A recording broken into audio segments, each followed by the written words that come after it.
I'm Danda Crimelda Buhain. I'm the Chief External Affairs Officer of Rex Education, and I'm going to be answering 50 questions from simple.ph. Miss Danda, how are you po? I'm okay. I'm good. So what are these dates for? Actually, the history of Rex Education from the time we started in 1950, wherein here you'll see our grandparents, the second generation, had been on board to help their parents. The 1970s, wherein a lot of family members have become part of the company, and that's when Rex Printing was born. Rex has been in the business for a long time na. 75 years, actually. Can you talk more about that? Well, basically, siguro, where do I start? It's a Philippine Family Business Award given by Ateneo. So, of course, giving recognition to the hard work made by the members of the Buhain and Fontenera. And then, this is what we're living for, diba? Para ito yung pinaka-thrust, is to ensure that every person who touches our book or every person who uses or reads our book becomes ready for the world tomorrow. What do you think ang most overused but true advice sa education? Probably the only thing for me that really is very important, the language of numbers and the language of speaking. When you were a kid, anong subject po ang pinaka-favorite mong matutunan? Siguro English, kasi Waterloo ko nga ama. Ano ang pinaka-weird na learning hack na surprisingly effective? If you're able to finish your work on time, you have the right to enjoy. Meron ka po bang kwento ng mga estudyanteng na-inspire? Ay, natuwa ako because I was invited in my former high school, in School of the Holy Spirit, if I can mention that. I was invited to speak to the senior high school students. So, Miss Danda, where are you taking us today? We're going to my office sa 3rd floor. Okay lang naman sa inyo, di ba? What do you think ang most slept-on skill na dapat matutunan ng students? Pagiging matibay. Meron ka bang favorite office supply? Stapler siguro, at least, di ba? You're able to put together all the documents, all the papers, so you don't lose anything and you're able to carry them.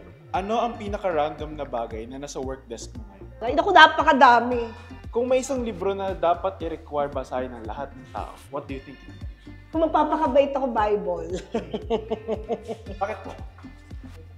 Kasi kahit paano, at least maunawaan mo, bakit ganito ang present natin today.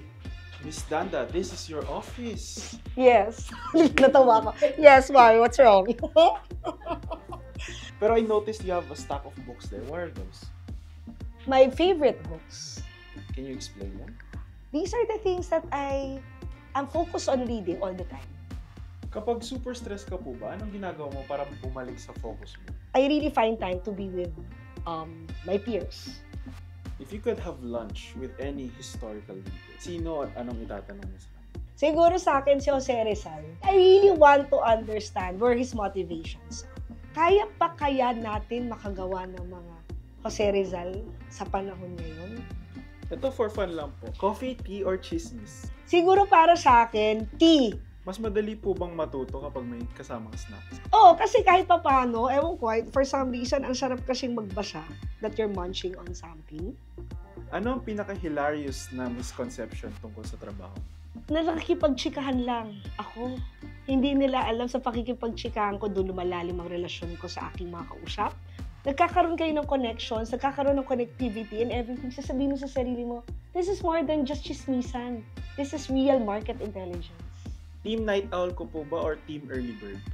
Team Early Bird. Kung may soundtrack po ba ang typical workday mo, anong kanta kaya yun? Feeling ko, Get Busy ni Sean Paul. It seems like super busy ka po. How do you manage your day-to-day na super busy? Alam mo, I'm very thankful that my kids are older. Kumbaga, I'm free to go anywhere. I'm free to do whatever I want. Do you think po ba mas madaling mag-aral sa tahimik na library or sa cafe na may konting ingay lang? Depende sa inaaral. Kung may cheat code para sa success sa education, ano po yun? Wala. There's no cheat code. There's no standard formula. Sa entire career niyo po, what are you most proud of? I feel lang, this is just my opinion, I feel I'm better equipped to talk about the business because I lived it for 21 years. Meron po ba kayong wild idea na gusto mong itry sa learning solutions? Marami naman wild ideas kung iisipin mo. Lalo na exposed naman ako sa different conferences. It's just that sana kahit papano dumating ang time, the students of today or the schools we have in the Philippines are ready for it. If you weren't doing what you were doing now, what do you think you'd be doing? Sales or marketing. Anong libro po ang pinaka-life-changing para sa'yo?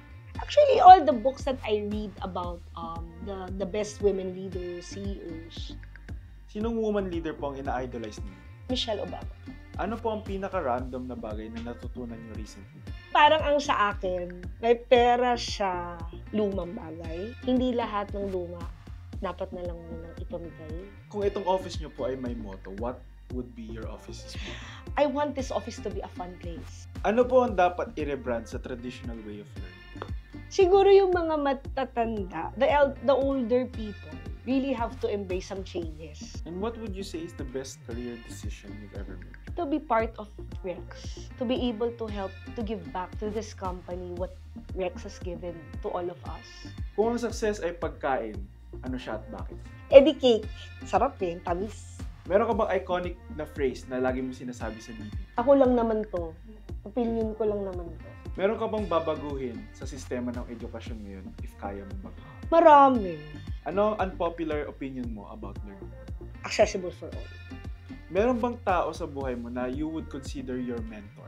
My father, my brother, persons. I learn from each and every one of them. Mas natututo ka po ba kapag through experience or sa pagbabasa? Pareho. Meron bang kasabihan na luma na hanggang ngayon sinasabuhay mo pa rin? Lumingon ka sa pinanggalingan.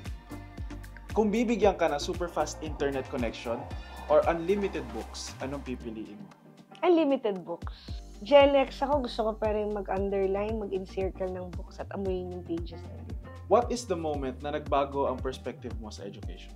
Nagbago kasi parang hopeful naman ang lahat ng tao na i-address yung mga problema. Kung may personal TED Talk ka po, what do you think is the title? Empowered to thrive. What is the best advice that you'd give to your younger self?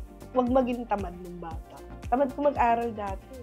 What is one upgrade na wish mo na naranasan mo when you were still in school? Sana laging mas diligent pa ako. Pero siguro kung na ganun ako, baka napagod din ako ng maaga. What is one thing na gusto mong maalala ka in the future generations for?